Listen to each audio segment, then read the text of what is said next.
This podcast is suitable for students between the ages of 16 to 25. If you're interested in self-improvement, productivity, study tips, this is the podcast for you. Welcome to the Sweet and Sour Podcast. My name is Abdulmumuni Hikmat. I'm a student just like you. I'm passionate about personal development and productivity. So, if this is your first time listening to this amazing voice, don't make it your last. If not, sweetie, you know how we roll now. Let me hear you say H to the I to the Q, to the M to the A and the T. H to the I to the Q, to the M to the A and the T. H to the I to the Q, to the M to the A and the T. Hello everyone, welcome back to the Sweet and Sour Podcast. On today's episode, I'm bringing to you a very new, interesting series titled the Med School Reality Series. It's been a very long time. I miss you guys so much. This series is actually brought to you by APVA, Association of African Podcast and Voice Artists Awards, and Resound Desire. Keep listening. Thank you. The Med School Reality Series is a series where you get to navigate through and go on a journey with me as we explore the medical students' life in Nigeria, the life of a medical student in Nigeria basically, and how they've been able to go through ups and downs, become how the journey basically of becoming a medical doctor, something like that. So if you're someone who wants to be a medical student, or you want to be a medical doctor, or you're already a medical student, or you just want to find out what goes on, like basically in the lives of these people, this series is for you.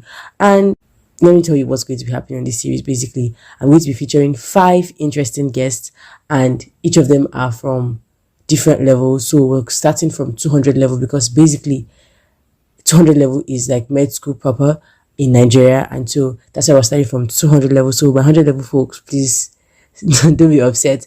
And on today's episode, I have with me my very, very first guest. Thank you so much for joining me. She's a 200 level student, and that's the most important thing you're supposed to know. Thank you so much for joining. I'll leave her to introduce herself. Please introduce yourself to my audience. Okay, hello guys. My name is Khadijat Muhammad, and it's nice meeting you all. All right, Khadija, thank you so much for joining me today. There's something I like to do. Can you tell me 3 things you're grateful for today? Okay, Alhamdulillah, I'm actually grateful for a lot of things at this point currently in my life. For being where I am today, for having people that are strongly supportive around me, and for being alive in general. That's such a wonderful gift, and I feel like people should appreciate that more. Wow. Okay, so medical school is a hassle, honestly. Like okay, so where do I start? Okay, let me start with this question. How long did it take before you got into medical school? Okay, so I finished in 2016 and I got admitted 2020, but we didn't start school till 2021 because of COVID. So that's roughly like 4 years, right? Isn't that 2016 to 2020? Yeah, that's roughly 4 years. Roughly 4 years. So I stayed at home for 4 years. And how was that experience? Oh my god.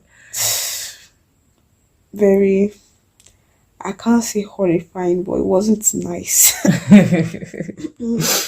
Okay, so with medical school, if you did not know, so there's this thing like medical students write like, it's not your regular test. I can't even tell you it's a test, because it's just as if you're preparing for an exam, honestly. And so they call it in-courses.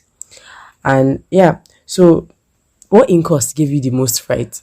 What in-course gave me the most fright? I'd say 2, actually. The first and second one, because I hadn't gotten into the groove of things. Like, I was like so scared that I would like fail. And then, if you know anything about medical school, failure starts actually from your in-courses. Like, you have to have had, like, your in-courses are like a saving grace. It's so important that from the start, from the get-go, you're already like keeping a strong in-course record, because it will help you so much, especially when sometimes exams can turn out shitty. Honestly. So, like, my first two in courses, the first one was a theory in physiology. So I actually did my best and I passed. The second one, what scared me about that one was not because it was an in course in itself. It was because it was like three in courses combined in one. And it was MCQ, right? And it was MCQ. There was theory too, MCQ and theory. And then the time, like, it was in one sitting. It wasn't like, okay, you've got 1 hour for blood. Then after you're done with blood, you do cell or something like that. They gave you everything at once. You're expected to answer all three in the same time. And like, no one was like managing the time for you. You had to manage it for yourself. Like, so if you spend too long on one, forgetting the other two, you're doomed. And like 3 in courses, that was scary. Oh my god! Oh my god! Wow, medical school is not easy. Now you're in medicine. The big question is, if you weren't in medicine, what else would you be doing? It's either I had completely given up on getting into the medical field, or there was actually one thing I was like considering at one point. That was physiotherapy. I was like, maybe I could try getting into like physiotherapy. But that 2020, that year, I had actually like been like, okay, if I don't get in this year, I'm not writing jam again. I actually told my dad categorically that. He was like, okay, we'll think of something. That I told him, I'm not writing jam again. If they don't In give whatever me- you're thinking of, Yeah, don't think of I'm them. not writing jam again. Oh my We'll god! think of something else. I'm not writing jam again. Oh my god! That was the decision I had made then. And actually, my name didn't come out with the first list. And then I was already like, as expected, because actually, both me and my sister applied to get into the same university, but her for another course. She was applying for civil engineering, and her name came out in the first list, and I was already like, Not my okay, name is not coming out. out. We have to think of something else to do. But then, alhamdulillah, my name came out. I think, was it in the second list or third? And then my name eventually did come out.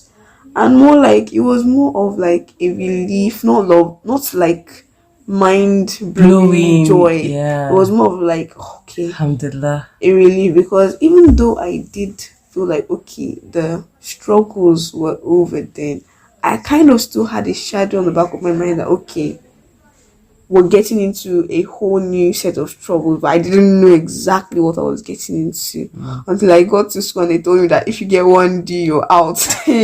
God, I beg.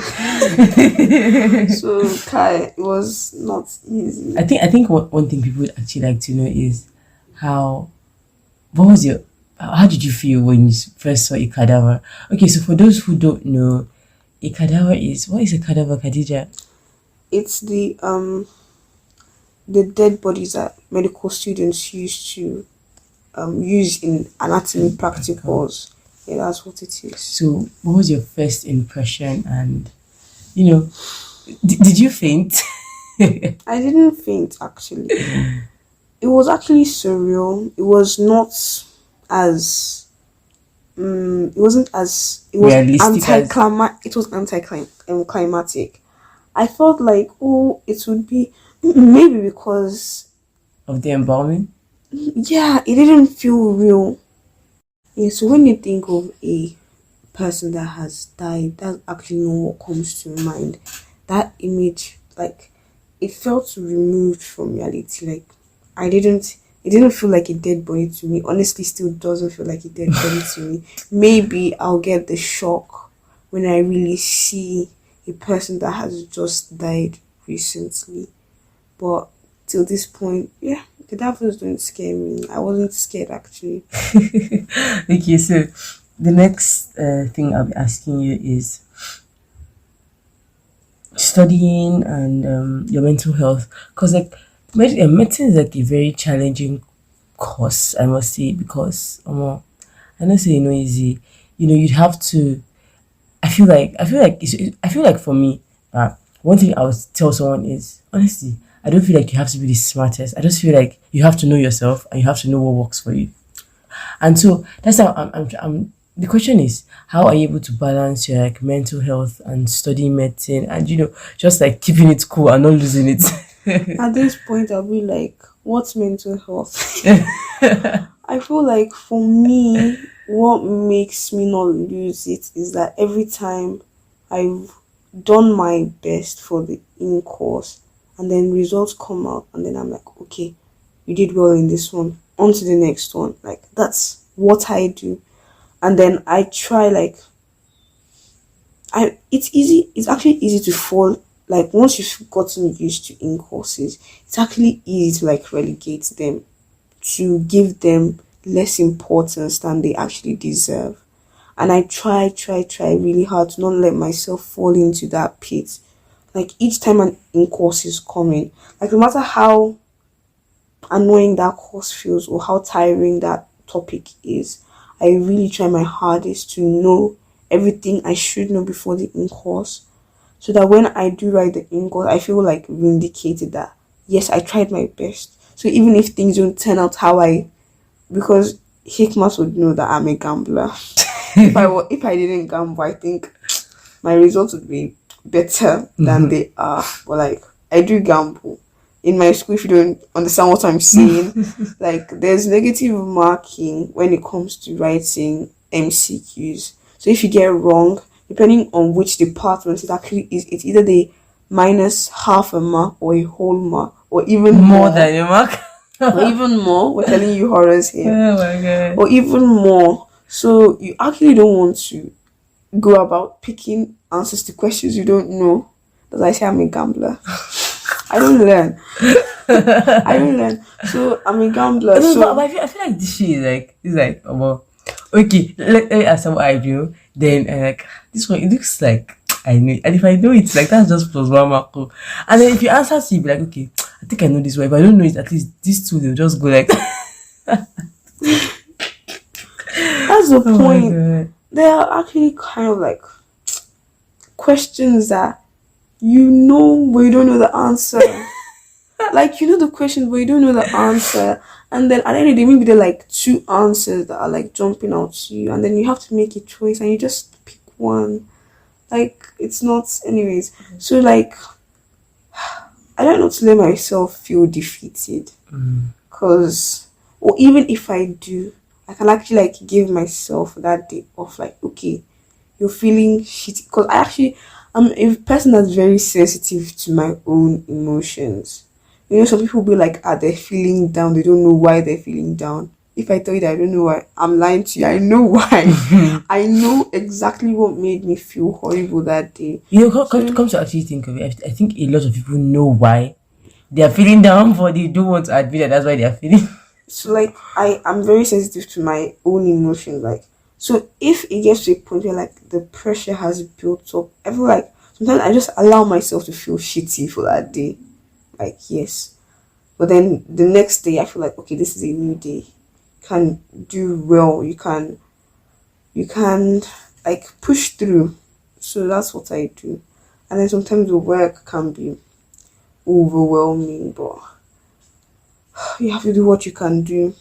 That's So moving further, like, eventually when you become a doctor, do you have like okay, maybe do you have what you want to do in mind? Like, maybe you want to specialize, or like, I feel like when we're small, it's like this big dream of, oh my god, Ben Carson, dream big, I want to be a neurosurgeon. Bro, it's not that easy. I've actually They never, play. no, there's one thing I've never been disillusioned about.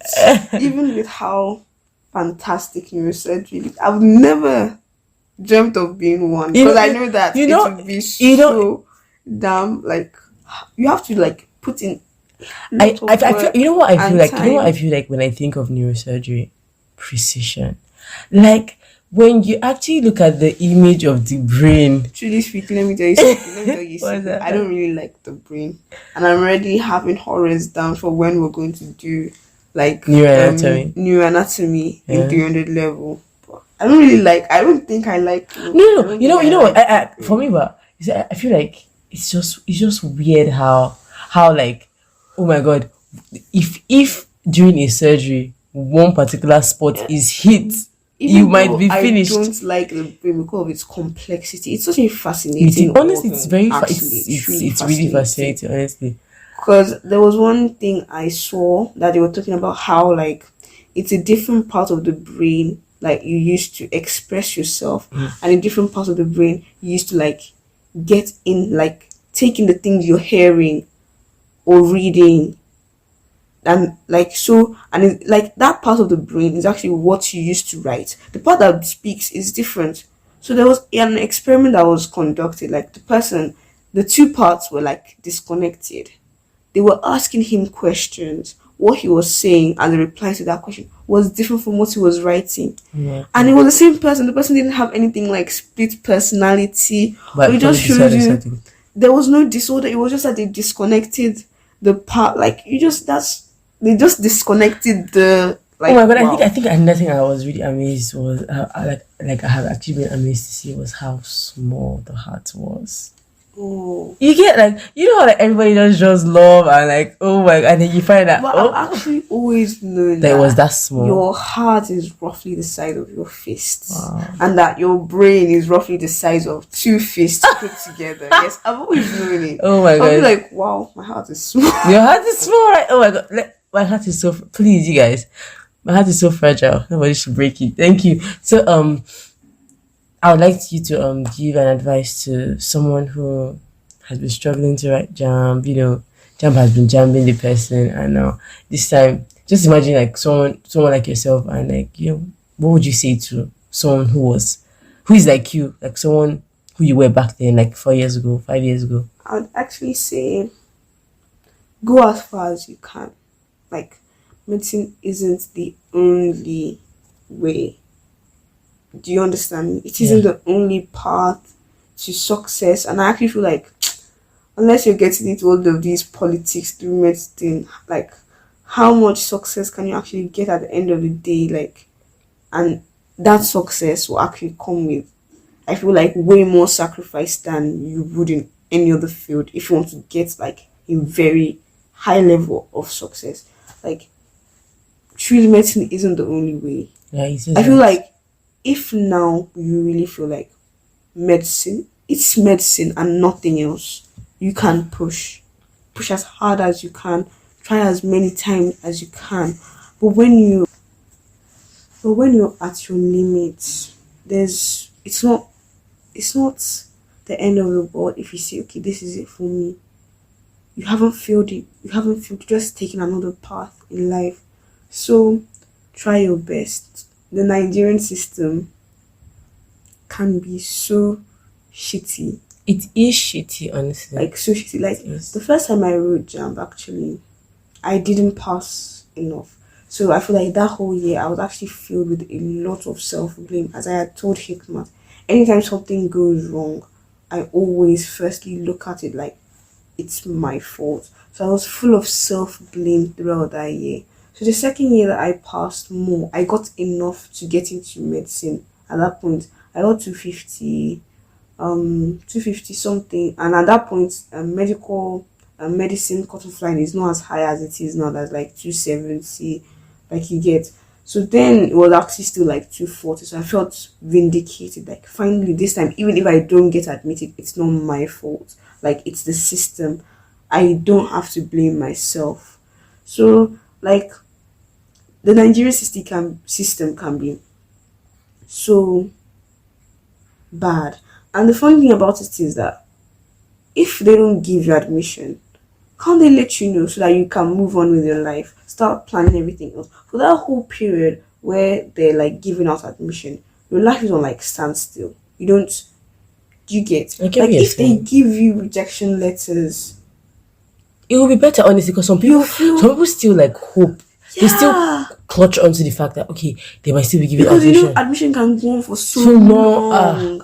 Like sometimes some university they will even be giving admission, like still giving admission 1 week before exams. Yeah, Like it's so depressing and then- devastating. Yes. And then sometimes you miss the window to actually even register for another jam. That happened to me one year. I missed the window to register for another jam because I was waiting for the university I had applied to.